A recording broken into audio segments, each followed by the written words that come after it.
Welcome back to the kitchen with Input English. You ever get hungry? Seems like we're always getting hungry. We can satisfy our hunger, but then just hours later, it's back. It's something we deal with every day. We get hungry. That's normal. And when we get hungry, what do? Well, we get some food. We make food, we buy food, we eat food. But if we have not planned ahead, we may find ourselves eating food that's not very healthy. So what we're going to do today is talk about a food option that's very satisfying, but very healthy.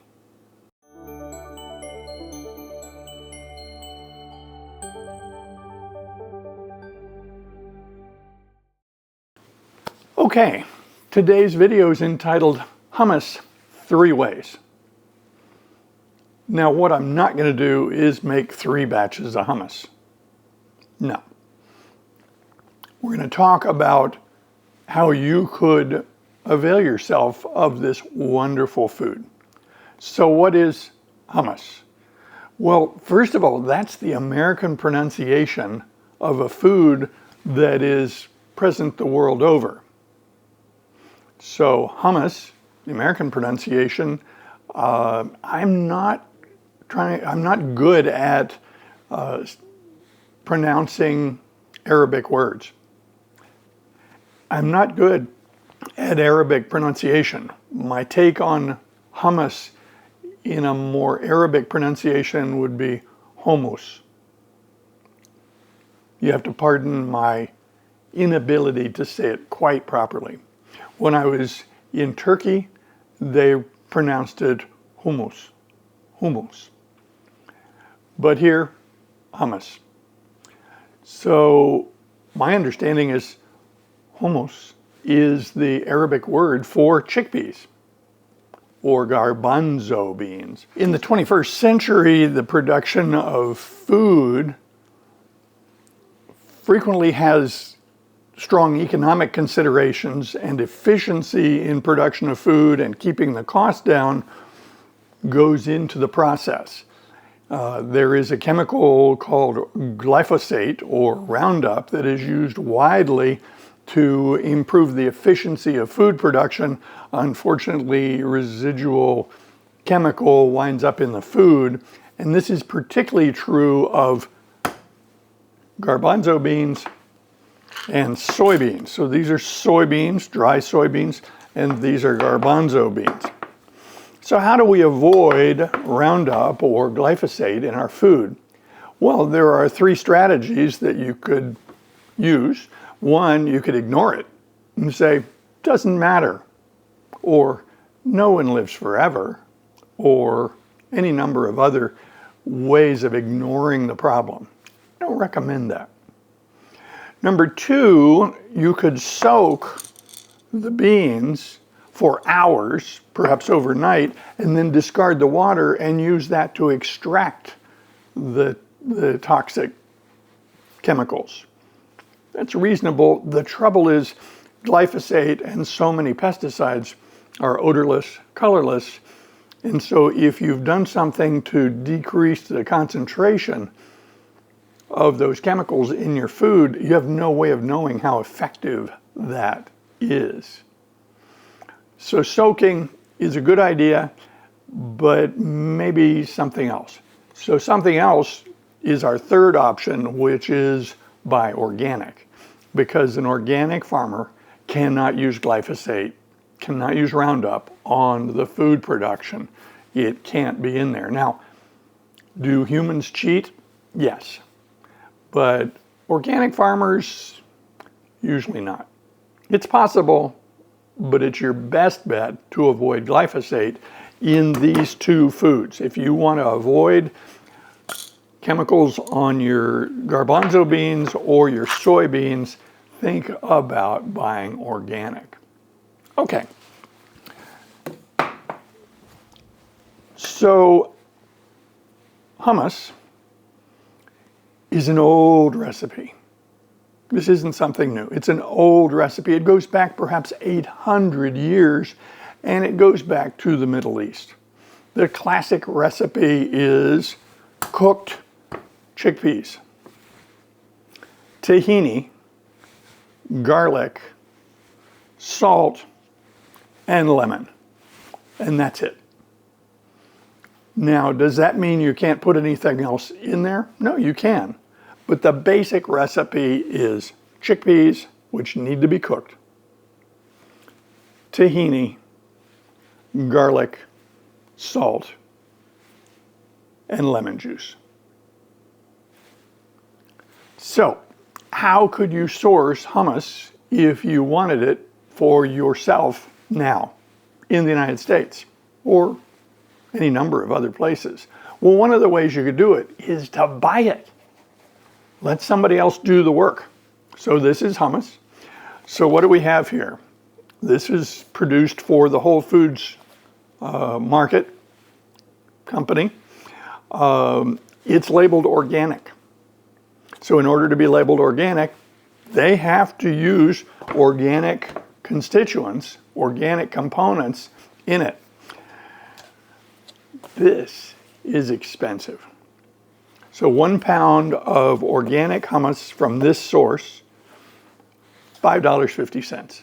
If you say, well, I'm not too worried about organic, then you get $1 off that price. So 1 pound is about $4.50. So what are you paying for?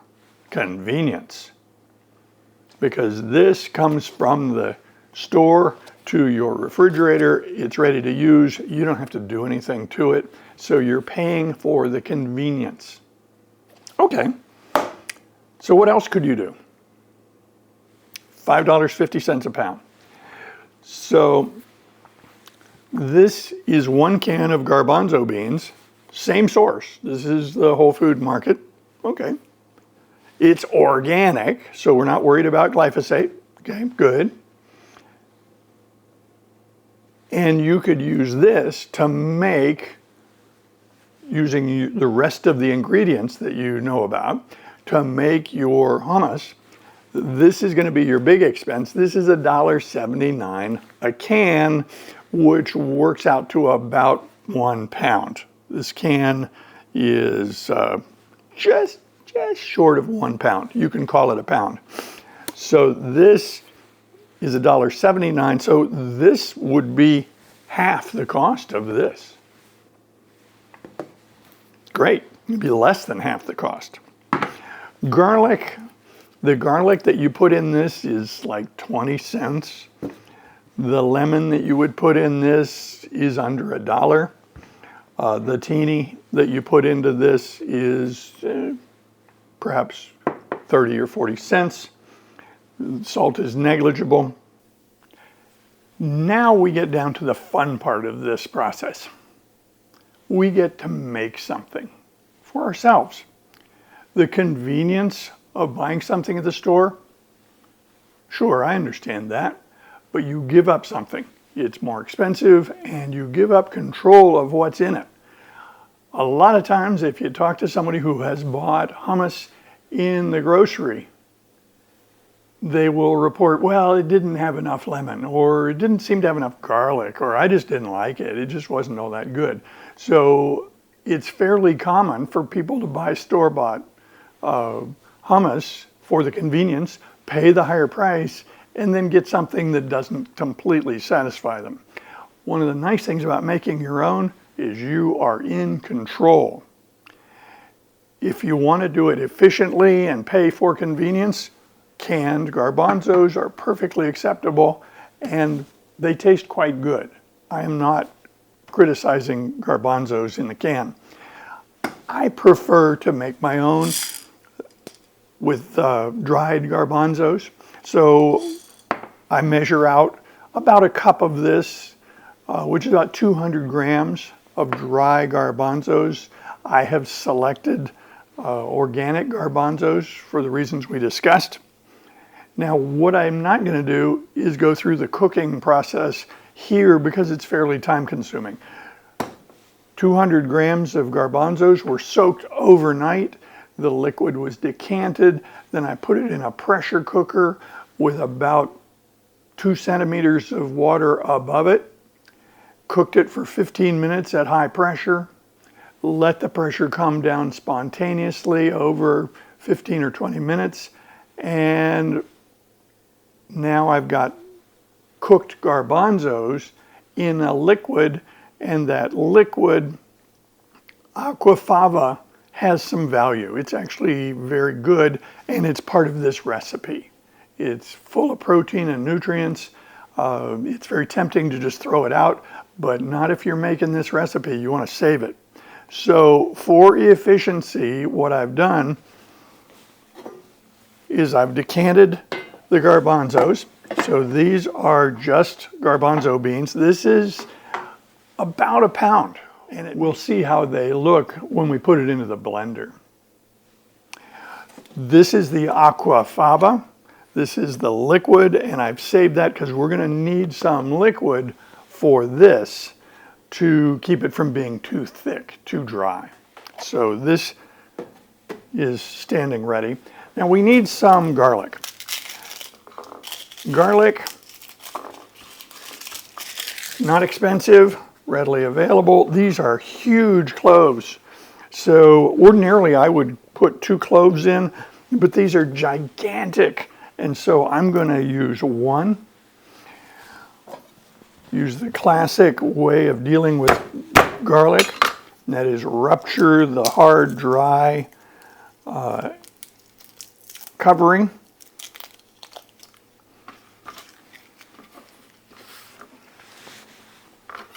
This thing is gigantic.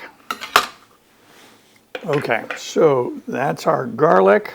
And next, we've got lemon. And for this recipe, usually about a half a lemon satisfies my taste requirements. Okay. I just added the tahini. It's a matter of taste. Tahini has a distinctive flavor, and you are in control. You put as much or as little as you wish into this recipe. It's your recipe. A little bit of salt.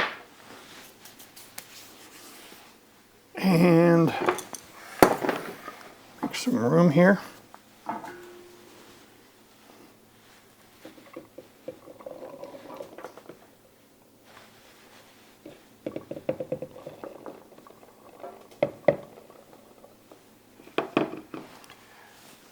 So now,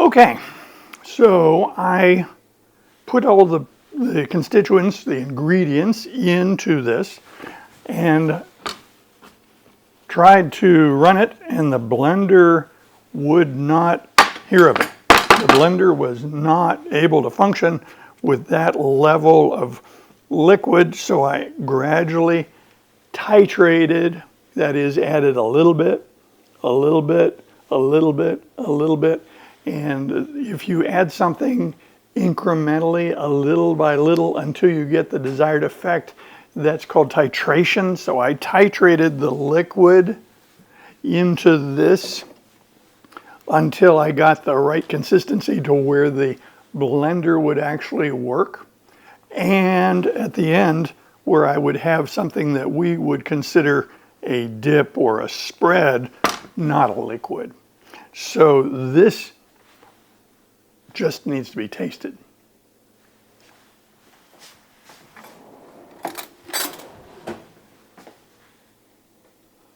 Moment of truth. This is where we find out whether all our machinations actually have created something desirable, or if I've made a big problem.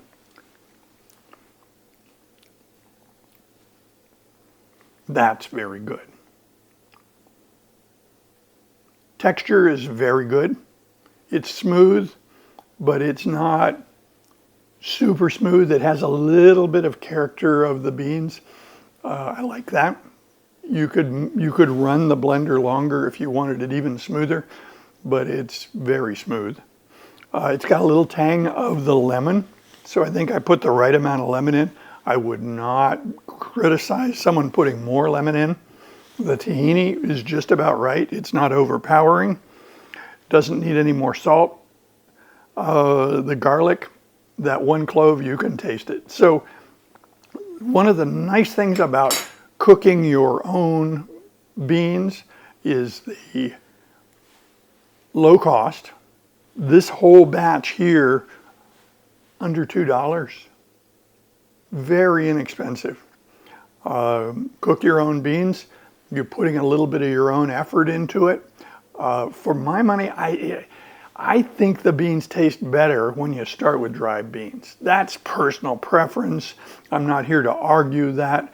If somebody wants to say, well, I prefer the canned beans, that's fine, that's okay. But for me, I prefer, if I've got the time, to start with dry beans. And then the other advantages other than the cost is you can adjust how much tahini, how much lemon, how much salt, how much liquid, and you can adjust things to where you get it just right. Now you can riff on this. That's a term that people use. You can start with this as the basis, and then you can add things to it and change it.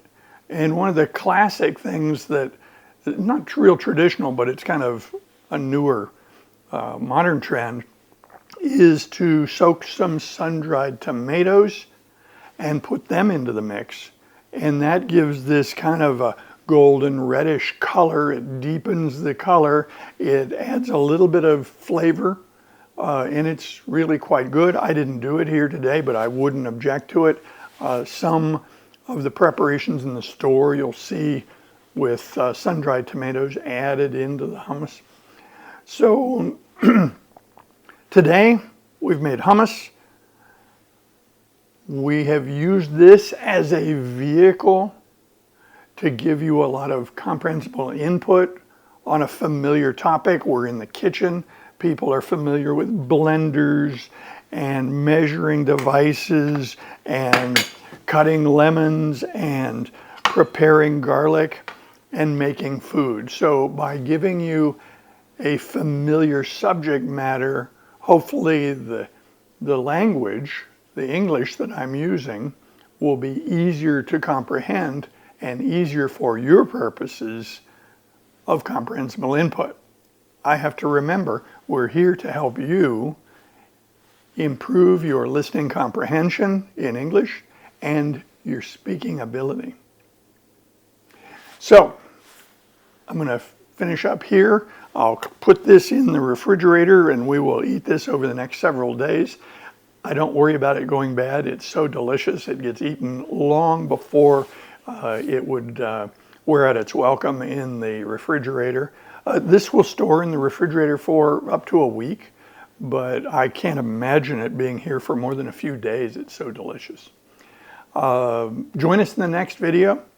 I also will welcome any comments below. If you have any thoughts or concerns or questions, anything you want to bring to my attention, just put it in the comments section and we'll try to respond to those.